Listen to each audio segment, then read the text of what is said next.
ኢየሱስ የጠፋባችሁ ሰዎች ይሄ መንፈሳዊ ቪዲዮ በጣም ነው የሚያግዛችሁ። ጌታን አይታችሁ ክርስትናን የጀመራችሁ ከዛ ግን ክርስትናውን እየኖራችሁ በቃ ድብዝዝ ያለባችሁ ጌታ የጠፋ አይነት ፊሊንግ የተሰማችሁ በቃ በኃጢአት ውስጥ ወይ በተለያየ አይነት ድካም ውስጥ ያላችሁ ሰዎች እዚህ መንፈሳዊ ቪዲዮ ላይ ይሄ ዶናልድ የሚባለው ሰውና ኢየሱስ መካከል የነበረው ፌሎሺፕ ጌታ ሲጠፋበት ጌታ ምን እንዳስተማረው በጣም በቃ ከኔ ህይወት ጋር ስለሚገናኝ መሰለኝ በጣም ነው የነካኝ ይሄ ቪዲዮ። አብረን እንየው ሙሉ ሐሳቡን ለማግኘት በጣም ነው የሚያግዛችሁ። እዚህ ጋር የምትመለከቱት ሰው ዶናልድ ይባላልና ጌታን 1985 ላይ ነው ያገኘው። ከዛ አንድ ጸሎት ነበረው። ጌታ ሆይ በአንተ መንገድ ነው መሄድ የምፈልገው መንገድን አሳየኝ ጌታ ሆይ ብሎ ነበር የሚጸልየውና እግዚአብሔር ሰው ላከለት፣ ዳይሬክሽን የሚያሳየው ሰው ላከለት እና ይሄ እግዚአብሔር አገልጋይ መጥቶ እግዚአብሔርን የእውነት መከተል ትፈልጋለህ አለውና አዎ ፈልጋለሁ ሲል እዛ ጋር ብርሃን ይታያል ብሎ አሳየው ወደ ብርሃን። ያ ብርሃን የዘላለም ህይወት ብርሃን ነው። ይሄንን ብርሃን እየተመለከትክ መንገድ ጀምር ብሎ መንፈሳዊ ዳይሬክሽን አሳየው ማለት ነው ለዶናልድ። እና እንግዲህ ዶናልድ ጉዞውን ጀመረ ማለት ነው ከጌታ ጋር። እና ጉዞውን ሲጀምር እዚህ ጋር እንደምታዩት ጌታን አየው ማለት ነው። ጌታ እጁን እንደዚህ ያውለበለበ ና ወደኔ ተከተለኝ ና መንገዱን ጀምር አለው። ከዛ በጣም ኤክሳይትድ ሆነ ጌታ ብሎ በጣም ኤክሳይትድ ሆነ። መጣለው ይሻልና ከጌታ ጋር መንገድ ጀመረ ማለት ነው። ጌታም ና ተከተለኝ ብሎ መንገዳቸውን ጀመሩ ማለት ነው። እና ዶናልድ ክርስትናውን እየኖረ ጌታን እየተከተለ እየተራመደ እሱ እንደሚፈልገው መሮጥ አልቻለም። በጌታና በሱ መካከል ያለው ዲስታንስ እየጨመረ ሄደ፣ እንደውም እየሰፋ ሄደ። እና ለምንድነው ቀስ ብዬ የምራመደው ለምንድነው መፍጠን ያልቻልኩት አለና እንደውም መራመዱን ትቶ ጭራሽ እንደውም መሮጥ ጀመረ። ፍለጋው ውስጥ ሆነ ማለት እና በሮጠ ቁጥር እንደውም የበለጠ እየራቀ መጣ ማለት ነው። ነገሮች እየደበዘዙበት እዚህ ጋር እንደምታዩት እየጨለመ መጣ ነገሩ። ያውን የአንድ ቀን የሁለት ቀን አይደለም የአመታት ህይወት ሊሆን ይችላል። እና ድብዝዝ እያለበት መጣ። ነገሮች አልገባ እያሉት መጡ ማለት ነው። ከዛ ጌታን አጣውት አለ፣ ግራ ገባው። ምንድነው እየተፈጠረ ያለው? እና የክርስትና ህይወቱ በቃ ግራ ገባው ማለት ነው። እዚህ ሲዘለ ያውን በአመታት ውስጥ ያለ ህይወት። ከዛ እንግዲህ ዝም ብሎ መንገዱን ወክ ማረግ ቀጠለ። ቀድሞ ተነግሮኛል ያ ብርሃን ጌታ እንደሆነ ቀድሞ ተነግሮኛል። ስለዚህ በቃ ይሄንን ብርሃን እያየው መንፈሳዊ ህይወቴን እቀጥላለሁ። በቃ አሁን ጌታም ያለ አይመስለኝም። በቃ ሆፕለስ ሆኛለሁ፣ ተስፋ ቆርጫለሁ። ግን ብርሃኑ ኢየሱስ እንደሆነ ስለማቅ ከዚህ ብርሃን ግን ዞር አልልም። ዝም ብዬ በቃ ብርሃኑን እከተላለሁ አለና ዝም ብሎ ብርሃኑን መከተል ጀመረ ማለት ነው። ከዛ እንግዲህ እዚህ ጋር እንደምትመለከቱት እግሩ ላይ ሰንሰለት አለ፣ ቀንበር አለበት፣ ተሸክሞ የሚዞረው ነገር አለና ዲፕረስድ ሆኗል፣ አዝኗል። ከዛ በዚህ መሃል የኃጢአት ህይወት ውስጥ ገብቷል፣ ደክሟል። እና በቃ በህይወቴ ስትራግል እያደረኩ ነው፣ እየሄድኩ ያለበት መንገድ ምንም እየገባኝ አይደለም፣ ውስጤ ባዶነት እየተሰማኝ ነው። በትክክል መሄድ ፈልጋለሁ ግን እግዚአብሔር ፕሬዘንስ እየተሰማኝ አይደለም፣ ባዶነት ነው እየተሰማኝ ያለው።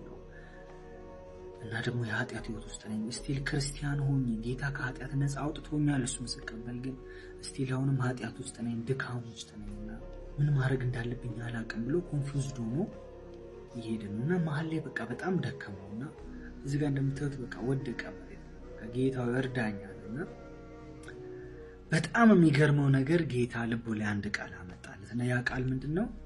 ብትወዱኝ ትእዛዜን ጠብቁ፣ እኔም አባቴን እለምናለሁ ከእናንተም ጋር እንዲኖር መንፈስ ቅዱስን ይሰጣችኋል ብሎ የተናገረው ቃል ልቡ ላይ ሰጠው ማለት ነውና ይሄ መንፈስ ቅዱስ በመጣ ጊዜ ደግሞ ወደ እውነት ሁሉ ይመራችኋል ብሎ የተናገረው ቃል በልቡ ላይ መጣ። እና ይሄ ቃል ልቡ ላይ ሲመጣ ዶናልድ ነቃ ማለት ነውና ኦኬ ጌታዬ አሁን እኔ በአቅሜ አልችልም፣ በጉልበቴ በበርታቴ አልችልም። ስለዚህ ጌታዬ እንደ ቃልክ መንፈስ ቅዱስን ስጠኝ እንዲያግዘኝ፣ በመንፈስ ቅዱስ መሞላት እፈልጋለሁ። ይሄው ህይወቴን ሰሬንደር አረጋለሁ አለ። ሰሬንደር በአማርኛ ወደ መገዛት ነው። ሰሬንደር አረጋለሁ ላንተ፣ መንፈስ ቅዱስን ስጠኝ፣ የሚመራኝ ያስፈልጋል። በኔ ጉልበት፣ በኔ ስትራቴጂ፣ በኔ አቅም መሄድ አልቻልኩም ብሎ ጸለየ ማለት ነው። ኢሚዲየትሊ መንፈስ ቅዱስ መጣለት ማለት ነው። እና በመንፈስ ቅዱስ ተሞላ። ኦ ማይ ሎርድ ጂሰስ በመንፈስ ቅዱስ ተሞላ። ከዛ ልክ በመንፈስ ቅዱስ ሲሞላ ህይወቱ ላይ የነበረው ድካም ተላቀቀው፣ እግሩ ላይ ታስሮ የነበረው ሰንሰለት ለቀቀው ማለት ነው። እና በደስታ ማምለክ ጀመረ፣ ወርሺፕ ማድረግ መዘመር ጀመረ ማለት ነው። እና በኮንፊደንስ እዚህ መንገድ ላይ ወክ ማድረግ ጀመረ። በመንፈስ ቅዱስ ኃይል ሆኖ ወክ ማድረግ ጀመረና ከሆኑ ሳምንታት በኋላ መንገዱ ቀለለው፣ ብርሃን ሆነ ራሱ አካባቢው መንፈስ ቅዱስን ከተሞላ በኋላ እና ጌታ ሊትራሊ ያጠገቡ ነው። በፊት በራሱ እየሞከረ በሱ በሚያውቃቸው በስትራቴጂዎች እየሄደ በጣም ዲስታንስ ነበረው ከጌታ ጋር። አሁን ግን አጠገቡ ሆኖ አብሮት ሆኖ ነው ወክ የሚያደርገው እና በመንፈስ ቅዱስ ስለተሞላ እንደዚህ አይነት ቅርበት ከጌታ ጋር እንደቀረበ ጌታ እያስረዳው ነው። ስለ ፌሎሺፕ፣ ስለ ሪሌሽንሺፕ፣ ጌታን ስለማወቅ፣ ጌታን ስለመውደድ፣ ጌታን ስለመታዘዝ ጌታ አብሮት ሆኖ እያስተማረው ነው። ልሮጥሉ ይችላል። ኦ ማይ ሎርድ፣ ኦ ማይ ሎርድ፣ ኦ ማይ ሎርድ። እና ሊትራሊ ልብሱ ሁሉ ተቀየረ፣ ሁኔታው፣ መንፈሳዊ ህይወቱ ሁሉ ተቀየረ።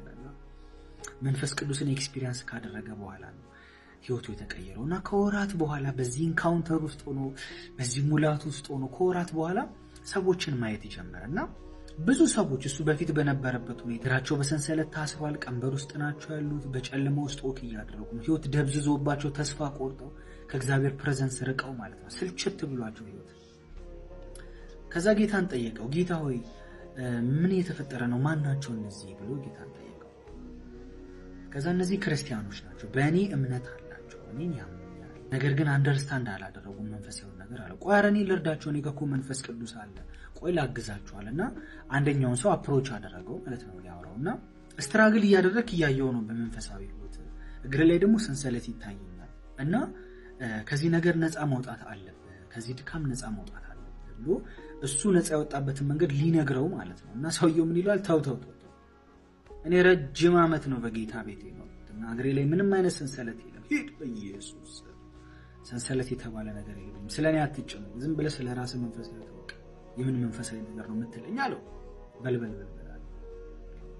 ኦኬ በቃ ስለ መንፈሳዊ ነገር አንደርስታንድ አላረገ ማለት ነው። እግሩ ላይ ያለውን ያያችሁ ነው። እግሩ ላይ ያሰረው ሰንሰለት ምን እንደሚል ትራዲሽን፣ ባህል ነው። ከመንፈስ ቅዱስ የሚያርቅ ባህል ማለት ነው። በራሳችን አቅም ላይ በራሳችን ጉልበት ላይ ዲፔንድ እንድንሆን የሚያደርግ ቸርች ውስጥ ያለ ባህል ማለት ነው።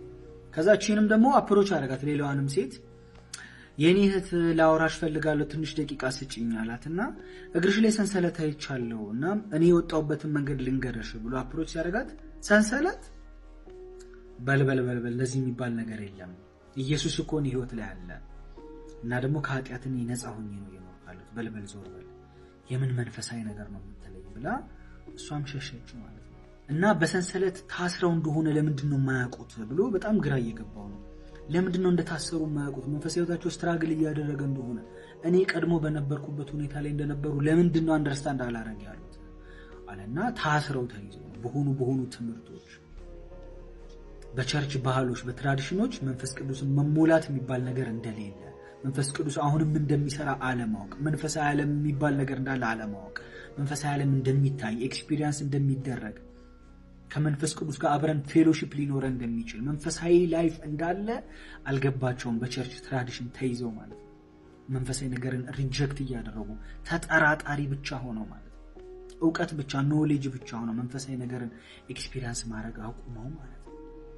እና ሰውየው እንግዲህ ጌታን አወራው። ለምንድን ነው ጌታዬ እየተፈጠረ ያለው ብሎ ጌታን ሲጠይቀው፣ ጌታ አንተ ራሱ ቸርች በነበርክ ጊዜ ከመንፈሳዊ ነገር ረቀ መንፈሳዊ ነገርን አንደርስታንድ ለማድረግ ልብህን ዘግተክ አንተ ራስህ በሰንሰለት ተይዘክ ነበር እና በሰው ሩል እኔ ባላስቀመጥኩት እኔ ባልተናገርኩት በሰዎች ህግ አንተ ራስህ ተይዘህ ነበር እና ሰዎች በትራዲሽን በባህል ተይዘው መንፈስ ቅዱስን ለማወቅ በመንፈስ ቅዱስ ለመሞላት ቅዱስ ቃሉ ላይ ያለውን መንፈሳዊ ነገር ኤክስፒሪየንስ ለማድረግ ስላልፈለጉ ልባቸውን ስለዘጉ ነው እንደዚህ አይነት መንፈሳዊ ህይወት እያሳለፉ ያሉት። አንተ መቼ ከሰንሰለት እንደወጣ ታውቃለህ? በመንፈስ ስትሞላ ነው። መንፈስ ቅዱስ ሲሞላ ነው። መንፈሳዊ ዓለሙን የበለጠ አንደርስታንድ ስታደርግ ነው ከዛ በወንድጅ የተላቀቀውና ሰው ግን ከእንደዚህ አይነት ስርዓት መውጣት ያልቻለ አሁንም ሚኒንግለስ የሆነ ህይወት፣ አሁንም የጥርጣሬ ህይወት፣ አሁንም ከባድ የሆነ የሚያደክም የክርስትና ህይወት ሰው እየኖረ ያለው መንፈሳዊ ነገርን አንደርስታንድ አላረግም ብሎ ልቡን ስለዘጋ ነው። በመንፈስ ቅዱስ ለመሞላት ስላልወሰነ ነው። ሪጀክት እያደረገ ስለሆነ ከዛ እሱ አውቃለሁ እኔ መንፈስ ቅዱስን ተሞልቻለሁ፣ ሌሎቹን ግን እንዴት አድርጌ ነው ማገዝ የምችለው? ሌሎቹ እኮ ስቲል ተይዘው ነው ያሉት፣ ታስረው ነው ያሉት። እንዴት አድርጌ ነው መንፈስ ቅዱስን እንዲሞሉ ማስረዳት የምችለው? ለመንፈሳዊ ነገር ልባቸውን እንዲከፍቱ ማድረግ የምችለው? ሰዎቹ ትክክል እንደሆኑ ነው የሚያስቡት። ድካም ውስጥ ሆነው ሂፖክራት ናቸው፣ ግብዝ ናቸው። በቃ ትክክል እንደሆኑ ዕውቀታቸውን ብቻ ይዘው ኖሌጃቸውን ብቻ ይዘው ምንም አይነት የመንፈስ ተች ሳይኖራቸው በመንፈስ ቅዱስ ሳይነኩ ዝም ብለው ዕውቀታቸውን ብቻ ይዘው ትክክል እንደሆኑ ነው የሚሰማቸው። አሁንም ግን ታስረው ተይዘዋል። ሰንሰለት አለ እግራቸው ላይ። እንዴት አድርጌ ይደርዳቸዋል? እና ዋና እዚህ ቪዲዮ ላይ ምን አይነት መልእክት አስተላልፈልን? መንፈስ ቅዱስን ካልተሞላን፣ መንፈሳዊ ነገርን አንደርስታንድ ካላደረግን እውነተኛ የሆነ የክርስትና ህይወትን መኖር አንችልም። አያችሁ፣ ሰው ከኃጢአት መላቀቅ የሚችለው ከድካም መላቀቅ የሚችለው በመንፈስ ሲሆን ነው። በመንፈስ ወክ ማድረግ ሲጀምር ነው። በትምህርት ብቻ ሰው መለወጥ አይችልም። ትምህርት በጣም ወሳኝ ነገር ነው። ትምህርት አስፈላጊ የሆነ ነገር ነው። የመንፈስ ታች ከሌለበት ግን፣ መንፈሳዊ ኤክስፒሪየንስ ከሌለበት፣ በመንፈስ ቅዱስ መሞላት እግዚአብሔርን በመንፈስ ማወቅ የሚባለው ነገር ግን ከሌለበት ከንቱ ነው የሚሆነው። ሰው ስቲል በኃጢአት ህይወት ውስጥ ይወድቃል። ተቀደስ ተቀደስ ተቀደስ ስለተባለ ብቻ ሰው መቀደስ አይችልም። ሰው መቀደስ የሚችለው መንፈስ ቅዱስን ሲሞላ ነው። በአቅም በጉልበት በብርታት አይደለም። እንደዚህ አድርግ እንደዚህ አታርግ ስለተባለ አይደለም። መባሉ ጥሩ ነው፣ ስርዓት መያዙ። የመንፈስ ቅዱስ ሙላት ከሌለበት ግን፣ መንፈሳዊ ታች ከሌለበት ግን፣ የሆነ ጥግ ላይ የቆመ ብቻ እውቀት ከሆነ ግን የሰው ህይወት መቀየር አይችልም። ከኃጢአት መውጣት ከድካም መውጣት አይቻልም ያለ መንፈስ ቅዱስ። እና ዋና መልእክቱ ምንድነው? በመንፈስ ቅዱስ ተሞሉ። መንፈስ ቅዱስን ያልተሞላ ሰው፣ በመንፈስ ቅዱስ ያልተጠመቀ ሰው፣ በእሳት ያልተጠመቀ ሰው እውነተኛ የሆነ የክርስትና ህይወትን መኖር አይችልም። ከጌታ ጋር ጎን ለጎን ሆኖ አብሮ ወክ ማድረግ አይችልም። ስለዚህ የደከማችሁ ሰዎች፣ ክርስትናውን ለመኖር ፈልጋችሁ ያቃታችሁ ሰዎች፣ ሰው ፊት እየተናገራችሁ እያስመሰላችሁ ግብዝ ሆናችሁ አይ ሁሉ ነገር ሰላም ነው እኔ እንደዚህ ነው እውቀታችሁን ተማምናችሁ ያላችሁን አቅም ተማምናችሁ የሆነ ከለራችሁን ላለማስነካት ደህና ነኝ እያላችሁ ውስጣችሁ ግን ባዶነት ያለባችሁ እግዚአብሔር የሌለ አይነት ስሜት የሚሰማችሁ ሰዎች ከዚህ የምትወስዱት ትልቅ ሌሰን መንፈስ ቅዱስን የተሞላችሁ ጊዜ ነው ህይወታችሁ የሚቀየረው። ባዶነት ከህይወታችሁ ላይ የሚወጣው የራሳችሁን አቅም ትታችሁ። አሁን እኔ እንደዚህ የሆንኩበት ሞመንት ነበረ። በራሴ አቅም፣ በራሴ ጉልበት፣ በራሴ እውቀት ነው ከእግዚአብሔር ጋር ወክ ማድረግ የምችለው፣ በእኔ ጥንካሬ፣ በእኔ ጉልበት ብዬ ያሰብኳቸው ሞመንቶች ነበሩ። የዛን ሰዓት የእግዚአብሔር ፕሬዘንስ አብሮኝ አልነበረም። ድርቅ ብዬ ነበረበት ሲዘን ነበር። ልክ የመንፈስ ቅዱስ ነገር እንደሆነ ሲገባኝ፣ መንፈስ ቅዱስ አብሮኝ ከሌለ ኖት ባይ ማይት ኖት ባይ ፓወር፣ በኃይል አይደለም፣ በጉልበት አይደለም፣ በብርታት አይደለም፣ በመንፈሴ ነው እንዳለ በመንፈስ ቅዱስ ብቻ መቀየር እንደምችል የገባኝ ጊዜ ያኔ ነው የኔ ህይወት የተቀየረው። እና እንደዚህ አይነት ባዶነት ውስጥ ያላችሁ ሰዎች የመንፈስ ቅዱስ ሙላት ነው የሚያስፈልጋችሁ። መንፈስ ቅዱስ ነው የሚያስፈልጋችሁ። አለበለዚያ እንደዚሁ ልክ ነው ሰላም ነው እንዳላችሁ እንደደከማችሁ ነው ማለት ነው። እድሜያችሁን ያልቆሱ። ለመንፈስ ቅዱስ ልባችሁን ክፈቱ፣ ሰሬንደር አድርጉ። እውቀታችሁንም ጉልበታችሁንም ሁሉን ነገር ጣሉትና አሁን ከዚህ ቀን ጀምሮ እግዚአብሔርን ለአንተ ተገዝቻለሁ፣ ለአንተ ልቤን አፈሳለሁ፣ ጌታ እርዳኝ፣ በእኔ ጉልበት አልችልም፣ በእኔ አቅም አልችልም፣ መንፈስ ቅዱስን ሙላኝ፣ አዲስ መንገድ ካንተ ጋር እፈልጋለሁ፣ በብርሃን መንገዴን መጓዝ እፈልጋለሁ ብላችሁ ጸልዩ ከዚህ ቀን ጀምሮ።